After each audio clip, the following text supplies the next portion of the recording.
ದೇವರು ನಮ್ಮನ್ನು ಯಾವ ರೀತಿಯಾಗಿ ನಡೆಸ್ತಾ ಇದ್ದಾನೆ ನಾವು ಕಲಿತಾ ಇಲ್ಲ. ನಾವು ಏನ್ ಮಾಡ್ತಾ ಇದ್ದೇವೆ? ದೇವರಿಗೆ ತಿರಸ್ಕರಿಸ್ತಾ ಇದ್ದೇವೆ. ಪವಿತ್ರ ಆತ್ಮ ಎದಕ್ಕಾಗಿ ಬಂದಿದ್ದ ನಮ್ಮ ಹತ್ರ? ನಮಗಾಗಿ, ನಮ್ಮ ಪಾಪದಿಂದ ಬಿಡುಗಡೆ ಮಾಡೋಕ್ಕಾಗಿ. ಮೊದಲನೇದಾಗಿ ನಮ್ಗೆ ಜ್ಞಾನ, ನಮ್ಗೆ ವಿವೇಕವನ್ನು ಕೊಡಕ್ಕೆ. ಯಾಕಂದ್ರೆ ನಾವು ಅಜ್ಞಾನಿಗಳಾಗಿದ್ದೇವೆ ಅಂತ ಹೇಳ್ತದ ಕೊರಿಂಥೆ 12ನೇ ಸಂಧಿ.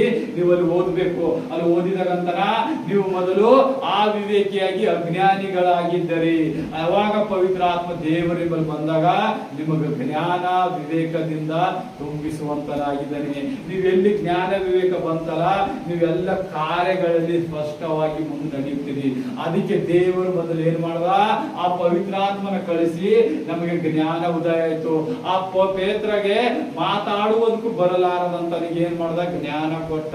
ಯಾರು? ಪವಿತ್ರಾತ್ಮನ ಸಾಮರ್ಥ್ಯದಿಂದ. ಆ ಪವಿತ್ರಾತ್ಮನ ಸಾಮರ್ಥ್ಯ ಬಂದಾಗ ಏನ್ ಮಾಡ್ದ ಪೇತ್ರನು? ಅಲ್ಲಿ ವಾಕ್ಯ ಹೇಳುವುದಕ್ಕೆ ಪ್ರಾರಂಭಿಸಿದ. ಆ ಮಧ್ಯ ಜನರಲ್ಲಿ ಒಂದು ಎಷ್ಟೋ ಜನರು, ಆ ಬಿಸಿನೆಸ್ ಬಂದಿದ್ದ ಜನರು ಎಷ್ಟೋ ಲಾಖೋ ಜನರು ಇದ್ದಿರ್ಬೋದು. ಆದ್ರೆ ಪೇತ್ರನು ಹೇಳುವ ವಾಕ್ಯದಲ್ಲಿ ಅವ್ರ ಹೃದಯದಲ್ಲಿ ಬಿಟ್ಟು ಅವರೆಲ್ಲರೂ ಅದೇ ದಿವಸ ಏನ್ ಮಾಡಿದ್ರು? ದೀಕ್ಷೆ ಸ್ನಾನ ಮಾಡಿಸ್ಕೊಂಡ್ರು. ಅದೇ ದಿವಸದಲ್ಲಿ. ಅದು ಮರ್ದಿನ ಇಲ್ಲ, ಮುಂದಿನ ದಿನ ಇಲ್ಲ, ಮಾತ್ರ ನೋಡರಂದಿಲ್ಲ.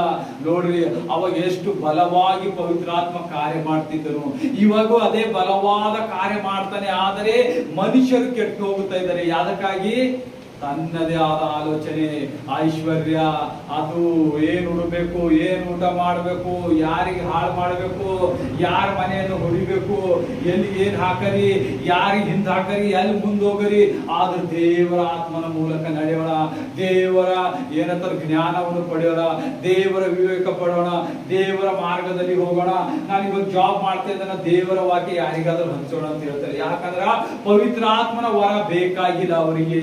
ದಾಹ ಇದ್ದವರಿಗೆ ದೇವರು ನಡೆಸುವಂತನಾಗಿದ್ದಾನೆ. ಹೇಳ್ಬೋದು, ನೀ ಎಷ್ಟೋ ಪಾಸ್ಟರ್ಗಳು ಅಲ್ಲಲ್ಲ, ಎಷ್ಟೋ ಮಂದಿ ಅರಲ್ಲ, ಅವರಿಗೆಲ್ಲ ಯಾಕೆ ಕಷ್ಟ ಬರಲತ್ತ ಮತ್ತ?